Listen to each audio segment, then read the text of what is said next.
Number one అంటారు. అసలైన number one Gurukashi university.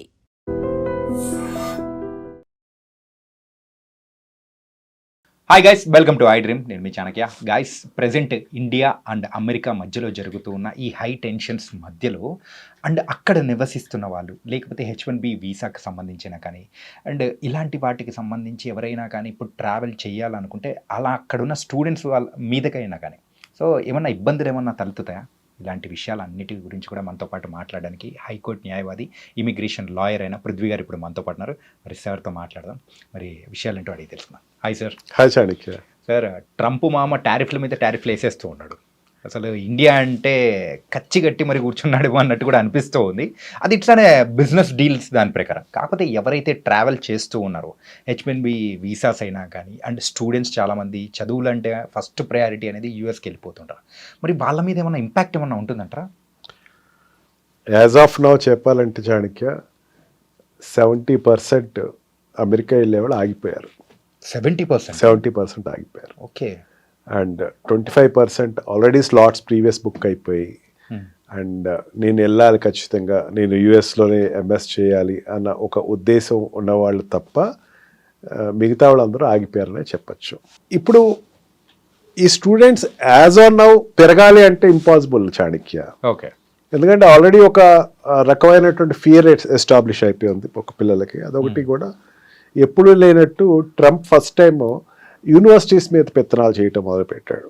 Universities ఇట్లా ఉండాలి, యూనివర్సిటీస్ మీరు స్పాన్సర్ చేయకూడదు. ఈవెన్ అక్కడ ఉండేటువంటి ఎడ్యుకేషన్ డిపార్ట్మెంట్ని తీసేశాడు. ఎడ్యుకేషన్ డిపార్ట్మెంట్ అంటే ఎడ్యుకేషన్ మినిస్ట్రీ ఉంటుంది కదా మనకి, అట్లాగా ఎడ్యుకేషన్ మినిస్ట్రీని తీసేశాడు.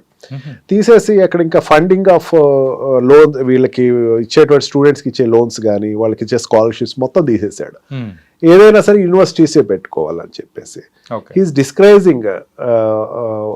మెయిన్ ఏంటంటే తనకు ఒక రకమైన థ్రెట్ ఉంది అక్కడ. థ్రెట్ ఇన్ ద సెన్స్, ఈ పాలస్తీనా వార్ తర్వాత ఇరాన్ వార్ తర్వాత, అక్కడ ఇజ్రాయెల్ అండ్ పాలస్తీనా డిస్టర్బెన్సెస్ తర్వాత అక్కడ ఉండేటువంటి ఒక వర్గం వ్యక్తులు పాలస్తీనా సపోర్ట్ చేస్తున్న ర్యాలీలు తనకి ఒక రకమైన టెన్షన్ క్రియేట్ చేస్తున్నాయి. అండ్ అబ్రాడ్లో జరిగినటువంటి బాంబింగ్స్ ఎప్పుడు తక్కువే ఉంటాయి ఈ మధ్యకాలంలో. ఈ మధ్యన ఇజ్రాయెల్ దగ్గర జరిగినటువంటి ఒక బాంబ్ బ్లాస్ట్ అన్నది, ఇదంతా కూడా ఒక రకమైన టెన్షన్ క్రియేట్ చేసి స్టూడెంట్స్ని కంట్రోల్ చేయాలి అన్నది ఏదైతే ఉందో అక్కడ డైరెక్ట్గా లిబర్టీ అనేటువంటి ఒక basic principle of American constitution దెబ్బతింటూ మొదలుపెట్టింది. ఓకే. ఈ యాంగిల్స్లో ఏమవుతుందంటే స్టూడెంట్ ఇన్ గోయింగ్ తగ్గారు, అక్కడికి వెళ్ళే వాళ్ళు తగ్గారు. అండ్ ఎప్పుడైతే ఈ ఇన్కమింగ్ స్టూడెంట్స్ తగ్గారో ఈ ఉన్న స్టూడెంట్స్ భయం మొదలైంది. వాళ్ళు కూడా సోషల్ మీడియాస్ అన్ని మీకు హ్యాండిల్స్ ఇవ్వండి, మీ యొక్క క్రెడెన్షియల్స్ మాకు హ్యాండ్ ఓవర్ చేయండి, మీ సోషల్ మీడియాస్ నేను ఓపెన్ చేస్తాను అంటే ఏదైనా ఒక వీడియో ఏదైనా వచ్చింది అనుకోండి, పాలస్తీనాకి సంబంధించి సపోర్ట్ చేస్తున్నవాడు ఎవడో ఫ్రెండ్ పెడతాడు అనుకోండి, వాడు చూశాడు అనుకోండి, then he will be doubted అనమాట. అతను డౌట్ పడతారు, స్కానింగ్ లోకి వచ్చేస్తారు. అలా ఆ రకంగా ఒక రకమైన ఇన్సెక్యూరిటీ అనేది అక్కడ వెళ్తున్న స్టూడెంట్స్కి, అక్కడ ఉన్న స్టూడెంట్స్కి డెవలప్ అయింది. But it is not a లాంగిటివ్ ఎండ్ యాజ్ సచ్. అది ఎక్కువ నాళ్ళు ఉంటుంది అయితే ఐ డోంట్ థింక్ సో. ఇంతకన్నా వర్స్ సిచ్యుయేషన్స్ చాలా వచ్చినాయి యూఎస్లో. It is one of the situation where the students must be little brave and వాళ్ళు వెళ్ళినటువంటి ఎడ్యుకేషన్ అన్నది అక్కడ తర్వాత కంటిన్యూ అవ్వాలంటే దే హ్యావ్ టు. సార్, ప్రీవియస్గా ఉన్న సిచ్యువేషన్స్ వరకు అయితే ఇండియా అండ్ అమెరికా అనేది కూడా ఒక ఫ్రెండ్లీ నేషన్స్గా ఉన్నాయి. కాకపోతే ఇంత హై టెన్షన్స్ అనేది కూడా ఈ మధ్యకాలంలో ఎప్పుడూ చూడలేదు. కానీ స్టూడెంట్స్ వెళ్ళే వాళ్ళ డ్రాప్ కానీ అక్కడున్న కంపెనీస్లో వర్క్ చేస్తున్న ఎవరైతే ఉన్నారో ఎంప్లాయీస్ కానీ వాళ్ళ మీద కూడా ఈ బర్డన్ పడే అవకాశాలు ఉంటాయని కూడా భయపడుతూ ఉన్నారు. మరి వాళ్ళకి సంబంధించి మీరేం చెప్తారు? చాణక్య, ఒకటి మనం ఆలోచించాల్సింది ఏంటంటే it is not a communist country or socialistic country. Okay. అక్కడ ప్రైవేట్ కంపెనీస్ని గవర్నమెంట్ కెనాట్ డిక్టేట్ టర్మ్స్, ఇట్లా చేయాలి. ఓకే. యాపిల్ లాంటి ఒక చిన్న కంపెనీ నీకు ప్రొడక్షన్ ఇండియాలో ఆపేయమంటే నేను ఆపనని చెప్పింది. ఏం చేయలేకపోయాడు. ఓకే. మహా అయితే ట్యాక్స్ పెంచుతావు, ఎంత పెంచుకోవాలి అంటే అక్కడ ఉండేటువంటి industrialist are very powerful. Okay. వాళ్ళని ఎవరు కంట్రోల్ చేయలేరు. ఎంతమంది ఎంప్లాయీస్ కావాలి, ఎట్లా కావాలి అనేది వాళ్ళ ఇష్టం. అది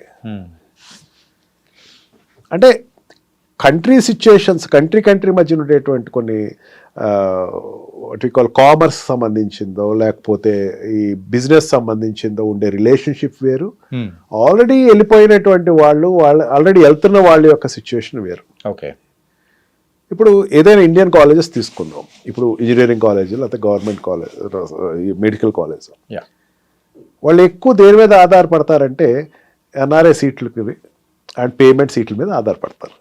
మీరు ఎవరైనా ఏ కాలేజ్నైనా అడగండి, ఓపెన్ ట్రూత్ అది. అక్కడ కూడా అంతే, అబ్రాడ్ నుంచి వచ్చే స్టూడెంట్స్ దగ్గర నుంచి డబ్బు డైరెక్ట్గా వస్తుంది వాళ్ళకి. ఓకే, ఈ డబ్బు అన్నది స్కాలర్షిప్లు పెట్టాలి. అక్కడ లోకల్గా ఉండేటువంటి సిటిజన్స్ నుంచి వచ్చేటువంటి స్టూడెంట్స్ ఎవరైతే ఉన్నారో వాళ్ళందరికీ డబ్బులు అది పెట్టుకోవాలి, కంట్రీ పెట్టుకోవాలి. వీళ్ళు పే చేస్తారు, వాళ్ళకి ఇది పే చేయాలి. ఓకే, ఆ బిజినెస్ పరంగా ఎడ్యుకేషనల్ బిజినెస్ ఆధారంగా చూసుకుంటే ఏ కంట్రీ కూడా ఈ అమెరికన్ ఏ యూనివర్సిటీ కూడా they won't leave that hope Indian students రానివ్వద్దు అన్నది ఆ యూనివర్సిటీస్ మెయింటైన్ చేయట్లా. ఓకే, ఇటు చాలా వరకు ఏమవుతుందంటే ఒక సోషల్ మీడియా మిస్రిప్రజెంటేషన్ అనే నేను అనుకుంటున్నాను. అంటే ఇప్పుడు మనం చూసేది అనేది కూడా చాలా వరకు కాదు, ట్రూత్ తక్కువ. ఓకే, ట్రూత్కి సత్య దూరం చాలా ఎక్కువే ఉన్నాయి. Yes sir. అలాగే ఆ ట్రంప్ ఇంతకుముందు అంటే ఎప్పుడైతే గవర్నమెంట్లోకి వచ్చారో సార్, అధికారంలోకి వచ్చిన తర్వాత గోల్డ్ కార్డ్ అనేది కూడా ప్రవేశపెట్టారు కదా సార్, మరి దాని సంగతి ఏంటి సార్ ఇప్పుడు అది? Yes, gold card is going good for him.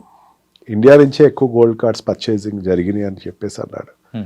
Business visa, EB visa ఏదైతే ఉందో అది దాన్ని తగ్గించాలనే ఉద్దేశంతో గోల్డ్ కార్డ్ అనేది పెట్టాడు. ఇంత అమౌంట్ మాకు కట్టండి, మీరు ఇక్కడ ఉండొచ్చు అని చెప్పేసి అన్నాడు. And partially he got succeeded. అంటే it is not overnight జరిగేది కాదు, ఓపెనింగ్ అయితే చాలా బాగానే వచ్చింది. ఇండియా నుంచి కూడా చాలా గోల్డ్ కార్డ్స్ అయితే పర్చేసింగ్ జరిగినాయి. గోల్డ్ కార్డ్ తీసుకున్నవాడు అక్కడ they can stay for ever, business చేసుకోవచ్చు, వాళ్ళు టర్న్ ఓవర్స్ చేసుకోవచ్చు. 10 crores రేషియో ఏదో ఉంది, 10 crores రేషియో ఉంటే they can do business there. You have to pay there to the government pay చేసుకుని నువ్వు బిజినెస్ స్టార్ట్ చేసుకోవచ్చు డైరెక్ట్గా. అంతేకాని దానికోసం వేరే వీసాలు అప్లై చేయటం, దాని గురించి వెయిట్ చేయటం ఇవన్నీ లేదు అని చెప్పేసి అన్నాడు. సెకండ్ టైం ప్రీవియస్ ఒకసారి ఇంట్రడ్యూస్ అయిన తర్వాత ఇది మళ్ళీ చాలానాళ్ళ తర్వాత మళ్ళీ గోల్డ్ కార్డ్ ఇంట్రడ్యూస్ అవుతుంది. యా, బిజినెస్ వైజ్గా ఇట్ ఈస్ గోయింగ్ అప్. అదే చాణక్య నేను చెప్తుంది అదే. వాట్ యు ఆస్క్ ప్రీవియస్లీ, ఇండియాకి అక్కడికి యుఎస్కి ఉండే రిలేషన్స్ స్ట్రెయిన్ అయినాయి కదా. రిలేషన్స్ ఏం స్ట్రెయిన్ అవ్వలేదు చాణక్య. తన అడుగుతున్నది ఏంటంటే బ్రిక్స్లో ఉండేటువంటి కంట్రీస్, బ్రిక్స్ కంట్రీస్ అంటే what we call this India, Brazil, Russia, India, China, ఇవన్నీ కలిసి ఒక సౌత్ ఆఫ్రికా, ఇవన్నీ కలిసి ఒక కొత్త కరెన్సీని ప్లాన్ చేస్తున్నాయి అండ్ డాలర్ని పక్కన పెడుతున్నాయి. అక్కడ ట్రంపే కాదు, ట్రంప్ కాకుండా ఇంకోటి ఉన్నా సరే అదే చేస్తారేమో నా ఉద్దేశంలో. Okay, because is it competition for their country. ఎంతమంది ఉన్నారు పాపులేషను ఈ బ్రిక్స్ సంబంధించినటువంటి, ఈ బ్రిక్స్ కంట్రీకి ఉన్నటువంటి పాపులేషన్ అంటే Russia, China, India and Brazil, south ఆఫ్రికాలో ఎంతమంది ఉన్నారు అనుకున్నారు? 65% ఆఫ్ పబ్లిక్ ఉన్నారు, 65% of population in the world అక్కడ ఉన్నారు. అక్కడ ఈ 5 కంట్రీస్ కంట్రీ ఇన్ఫ్లుయెన్స్ చేయదగ్గది 65% ఉన్నారు. అంటే అది పెద్ద రేషియో కదా, చాలా పెద్ద రేషియో సార్. ఇది వస్తే గనక డాలర్ యొక్క విలువ తగ్గిపోతుంది అని ఒక భయం అన్నది ఆ కంట్రీకి ఎక్స్ప్రెస్ చేశాడు. బ్రిక్స్ని డిస్కరేజ్ చేయాలి. ట్రంప్ దగ్గరే కాదు అది, అంతకు ముందు ఉన్నటువంటి బైడెన్ కానీ, అంతకు ముందు ఉన్నటువంటి వాట్ వి కాల్ ప్రెసిడెంట్స్ ఎవరైనా సరే, బైడెన్ కావచ్చు, అంతకు ముందు ఉన్నటువంటి వాళ్ళే ఎవరైనా సరే దీన్ని డిస్కరేజ్ చేశారు. ఎందుకు డిస్కరేజ్ చేశారంటే బ్రిక్స్ వస్తే వాళ్ళ వ్యాపారాలు జరగవు. ఓకే, ఈ సిచ్యుయేషన్లో ఏమైంది, ఇండియా మీద ఇప్పటివరకు లేదు, మొన్నటి వరకు లేదు. పాకిస్తాన్ ఈవెన్ సింధూర్ వార్ జరిగినప్పుడు కూడా సిచ్యుయేషన్స్ ఆర్ గుడ్. మెయిన్ మనం క్రూడ్ తెచ్చుకుంటున్నాం అక్కడి నుంచి, రష్యా నుంచి డైరెక్ట్గా క్రూడ్ తెచ్చుకుంటున్నాం, తక్కువ రేటు తెచ్చుకుంటున్నాం. అమెరికాకి నష్టం కదా దానివల్ల నష్టం ఎవరికంటే నాటో కంట్రీస్కి నష్టం. అంటే European countries, NATO excluding America, European కంట్రీస్కి నష్టం. వాళ్ళ కంట్రీస్ నుంచి తెచ్చుకోవాలి, అది జరగట్లా. అండ్ ఆల్సో మనం అప్పు చాలా వరకు పే చేస్తాం. మరి చాలా ఎక్కువ అప్పు ఉండేది క్రూడ్లో. అందుకే సౌదీ కంట్రీస్ని మనం పెద్దంత ఖాదరు చేయకపోవడం కారణం అదే. ఓకే, మనం చాలా వరకు అప్పు పే చేస్తాం. ఇదివరకు చాలా అప్పు ఎక్కువ ఉండేది, మనకి పే బ్యాక్ ఎక్కువ చేసాం మనం. అండ్ వాళ్ళ కాన్ఫిడెన్స్ కూడా ఇది పే చేసేస్తారు అని. రష్యా నుంచి ఎక్కువ తీసుకుంటున్నాం మనం, తక్కువ రేటుకి ఎక్కువ తీసుకుంటున్నాం. మిగతా కంట్రీస్కి దానికి దగ్గర దగ్గర $2 బిలియన్ ఎంతో మనకి డిఫరెన్స్ ఎక్కువ లాభం అన్నది వస్తుంది. ఇక్కడ ఏమైందంటే తనకి అక్కడ జరుగుతున్న వార్కి, రష్యాకి జరుగుతున్న వార్లో ఏమైందంటే ఎప్పుడైతే ఈ నాటో కంట్రీస్ ఒత్తిడితోటి యుఎస్ ఈ స్పీకింగ్ ఏ న్యూ ఫార్మ్లా, నువ్వు ఇండియా నువ్వు వెళ్ళి అక్కడ తెచ్చుకోవద్దు అని. కానీ అమెరికా అక్కడ ఉండేటువంటి రష్యాలో ఉండే కార్లు తెప్పించుకుంటుంది, ఎలక్ట్రానిక్ గూడ్స్ తెప్పించుకుంటుంది, కానీ నువ్వు మాత్రం వెళ్ళి తెచ్చుకోవద్దు అనేసరికి దీనికి India is so stubborn. Okay, మా కంట్రీకి నువ్వెవరు చెప్పడానికి? మా కంట్రీకి చెప్పాల్సినటువంటి నీకు సంబంధం లేదు కదా. అండ్ నాటో కంట్రీస్కి అయితే గట్టి వార్నింగ్ ఇచ్చాడు నిన్న ప్రైమ్ మినిస్టర్. అసలు మీకు నాకు సంబంధం ఏంటి? అసలు మీరు ఎక్కడెక్కడ వ్యాపారం చేసుకుంటారు మేము అడిగాము ఎప్పుడైనా సరే. ఉక్రెయిన్ వార్కి మీకు సంబంధించింది, ఉక్రెయిన్ వార్కి మాకు సంబంధం నాటోకి సంబంధించింది. We are not the members of NATO. Right, నాటోలో మీ మెంబర్స్ కాదే అని చెప్పి చాలా గట్టి సమాధానం అయితే చెప్పడం జరిగింది. And India is very stubborn. చాలా నాళ్ళ తర్వాత ఇండియా చాలా స్టబన్ నిర్ణయం తీసుకుంది, ఎటు పక్కన వంగకుండా. బికాజ్ మన రష్యాతో ఉండేటువంటి రిలేషన్షిప్ ఎక్కువ. మనం ఈ రోజున 70% what we call aircrafts ఏదైతే ఉన్నాయో, డిఫెన్స్ ఎయిర్ క్రాఫ్ట్, దాని మీద ఆధారపడి ఉన్నాయి. ఇప్పటికీ ఇక్కడ రీసెర్చ్ జరుగుతున్నాయి. They are supporting us. And Russia మన పక్కన ఉంటే చైనా మన కంట్రోల్లో ఉంటుంది. అది మర్చిపోద్దు మనం. చైనా కొంచెం ఏదైనా ఎదురు తిరుగుతుంది అన్నది ఏదైనా ఉంటే Russia will control it. Situation control చేస్తుంది. అందులో that's why Modi is going to China very soon. It is one of the good indication. China తోటి ఎప్పుడు మనం యుద్ధం పెద్దగా పెట్టుకోకూడదు, ఎందుకంటే పెద్ద కంట్రీ కాబట్టి. ఈ 2 కంట్రీస్ సపోర్ట్ ఇచ్చినంతసేపు పెద్ద ప్రాబ్లం ఏం కాదు మనకి. ఈ అక్కస్తో ఏమైందంటే ఒకసారి 50% టారిఫ్ పెంచింది. కొన్ని sectors there is loss, but కొన్ని సెక్టర్స్ ఆక్వా ఫీల్డ్ లాస్ వస్తుంది. గోదావరి జిల్లాలకు ఉండేటువంటి ఆక్వా ఫీల్డ్ ఎక్కువ, వాళ్ళ ఆక్వా ఫీల్డ్ మీద ఆధారపడతారు, వాళ్ళకి కొంచెం లాస్ వస్తుంది. అండ్ టెక్స్టైల్ ఇండస్ట్రీస్ కొన్ని లాస్ అవుతున్నాయి. అండ్ ఫార్మా ఇండస్ట్రీస్, మెయిన్గా ఫార్మా ఇండస్ట్రీ మనకి ఇక్కడ ఉండేటువంటి మోడీ డ్రగ్స్ ఏదైతే ఉన్నాయో ఎక్కువ అక్కడ సేల్ ఉంటుంది, వాటికి కొంచెం ఉంటుంది. బట్ ఫార్మాకు అయితే తన లిబర్టీ ఇచ్చాడు. దీంట్లోంచి ఈ 50% ఫార్మా తీసేస్తున్నారు, ఎందుకంటే వాళ్ళకి అవసరం. ఓకే, తనకి ఏదైతే అవసరం అదే ఎక్కువ నాళ్ళు ఇది ఉంటుంది అని అయితే నేను అనుకోవట్లేదు. ఎందుకంటే కంట్రీ లాస్ వాళ్ళకి, మనకన్నా లాస్ వాళ్ళకి ఎక్కువ ఉంటుంది. ఓకే, అండ్ డైమండ్స్కి సంబంధించినటువంటివి కొన్ని సెక్టర్స్ అయితే ఇట్ క్లియర్లీ కొంచెం లాస్ అయితే ఉంటుంది. This is called commerce. Relationship is different. ఈ రోజున మనం పాకిస్తాన్ తోటి యుద్ధానికి వెళ్తే అమెరికా భారతదేశానికి సపోర్ట్ ఇచ్చే పరిస్థితి ఉంది. And also for any other activities America ఇండియాకి సపోర్ట్ ఇస్తా, ఆ ప్రాబ్లం ఏం లేదు. Commerce is difference. ఓకే, వ్యాపారమే. అందుకని దానికి దీనికి సంబంధం పెట్టక్కల. And the students and the employees which are existed there in America, నేనైతే చాలా వెరిఫికేషన్ అయితే చేసుకుంటా ఉంటాను. మీరు చెప్తే నమ్మొచ్చానికి రోజుకి ఒక 5-6 నా క్లయింట్స్ వెరిఫై చేసుకుంటాను అబ్రాడ్లో, యూఎస్లో. ఓకే, సిచ్యువేషన్ అట్లా ఎక్కడేం లేదు అసలు అంటారు వాళ్ళు.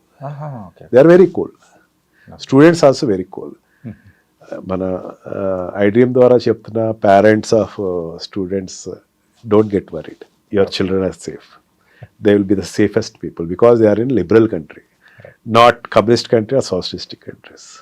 Nice sir. ఏంటంటే అక్కడికి వెళ్ళిన తర్వాత పేరెంట్స్ ఇక్కడ ఉన్న వాళ్ళు చాలా వరకు భయపడుతూ ఉంటారు. అరే ఈ పేపర్లో ఇన్ని రాస్తూ ఉన్నారు, అసలు వీడియోస్ ఏమో ఇన్ని వస్తూ ఉన్నాయి, అరే ఇన్ని టారిఫ్లు వేస్తున్నాడు, ఈరోజు ఇలా ఉందంటే రేపు శత్రు దేశంగా చెప్తాడేమో, ఇలా చాలా మిస్కన్సెప్షన్స్ అనేది కూడా ఉన్నాయి. దానికి మాత్రం you are the perfect person to say that answer. And చాలా చక్కగా చెప్పారు sir. So thank you so much sir. Thank you. నిజంగా ప్రస్తుతం ఉన్నటువంటి సమాజం దేనికి ప్రయారిటీ ఇస్తుంది? ఆర్థిక సంబంధాల చుట్టూ మాత్రమే తిరుగుతోంది. మళ్ళీ ఎన్నికలంగానే చాలా విరక్తి కలుగుతాం. మంచి అనిపిస్తుంది కదా, లేడీస్ కూడా ఛాలెంజింగ్ జాబ్స్ చేసినప్పుడు చాలా బాగుంటది. ట్రాఫిక్ అసిస్టెంట్స్ గా నియమించిన ట్రాన్స్జెండర్స్ అందరితో సాల్యూట్ చేయించుకుంటున్నారు. ఫుడ్ డెలివరీ ఇవ్వటానికి వెళ్ళినటువంటి డెలివరీ బాయ్ అనిల్ పై కళ్ళ ముందు పెళ్ళండి